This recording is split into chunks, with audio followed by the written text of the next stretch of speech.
lot of people want to be writers, and one of the bits of advice that I frequently give people is, don't quit your day job, because I certainly didn't have to. For when I wrote The Notebook, I was working full-time as a pharmaceutical rep. We don't get too many first novels from pharmaceutical salesmen, although maybe now many will be inspired to try it. And we realized right from the beginning that this book had enormous potential.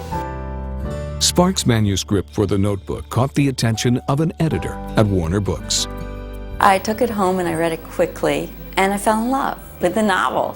It made me cry, and as far as I'm concerned, if a book makes you cry, it will make other people cry, and people love to cry. Sparks' agent had submitted The Notebook to 25 publishers, so Warner Books immediately made a preemptive offer. My agent, she calls me, and she says, well, Warner Books would like to offer you $1 million. What do you think? I'm like, yeah, I think that's great. I mean, I'm earning $30,000 as a rep. Like, this is unbelievable. Yeah, I was just so excited. And of course, then when we met Nick Sparks, we realized that Central Casting had sent us the perfect author. Fresh scrubbed, down to earth, terrific guy.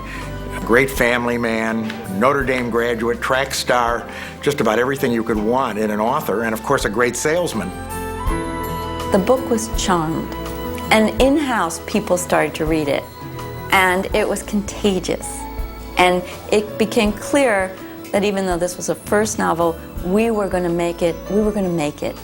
It became a total act of love in-house. So we went through an agonizing period of about 3 or 4 weeks when the book came out, where we're waiting, hoping that the book is going to make the bestseller list. And we were standing literally by the fax machine where the New York Times list comes in early to us every week.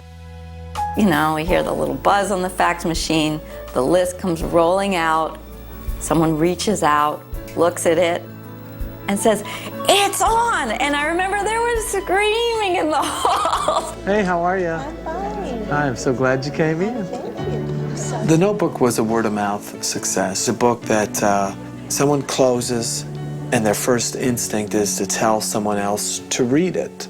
Thank you. Many women have told us, I can't believe that this book is written by a man, because it has such a great female sensitivity and sensibility. And to have a male writer writing these incredibly romantic stories, I think that's very appealing to women readers. It makes them believe that, buried deep within some men is a pure romantic soul. Sparks' romantic appeal has endured through 8 subsequent bestsellers, including Message in a Bottle and A Walk to Remember. Thank you for coming. Thank you so much. If you ask 10 people why they like my books, you'll get 10 very varied answers. I hope you enjoy this one. Certainly one of them might be, love is such a universal feeling, and people like to read about it because it's like reading about what they're going through. I have read all your books. I'm excited to read this one. When he goes out to do a tour, people line up for hours just for a chance to get an autograph and to shake his hand. Hi, how are you? The teenage girls giggle, the older women have crushes. He's almost like a rock star in his field. It spots now. All the flashing. He's a very modest guy. He has his feet on the ground. He's very, very involved with his kids, and I don't think he will ever fall prey to that kind of celebrity nonsense. What do you think about these ones? And neither my wife or I are caught up in the celebrity aspect of what I do in the slightest. We don't go off to Hollywood parties or New York literary events. We live in a small town in the South. My kids do what every other kids do. They play soccer, they play football, they go to church on Sunday. We say our prayers at dinner and at night. We lead a very, very typical middle-class life. Sparks' father was a college professor who relocated the family numerous times before settling in Central California. His mother worked in a doctor's office. Our family was very poor. If my mom didn't work when we were little, we wouldn't have eaten. It just went down to that. So we were latchkey kids from the age of 5. No babysitters, just get home from school and you're on your own. And my brother and sister and I were always very close. Yet today, Sparks and his brother Micah are the only remaining members of this close-knit family.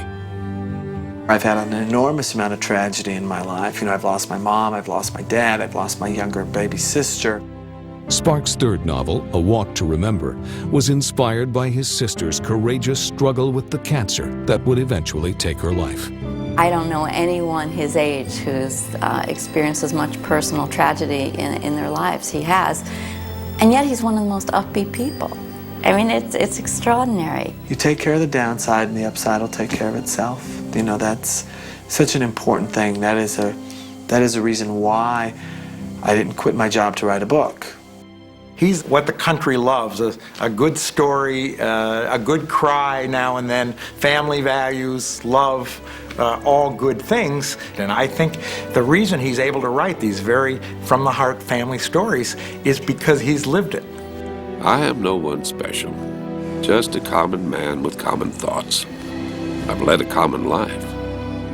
There are no monuments dedicated to me, and my name will soon be forgotten. But in one respect, I've succeeded as gloriously as anyone who ever lived. I've loved another with all my heart and soul. And to me, this has always been enough.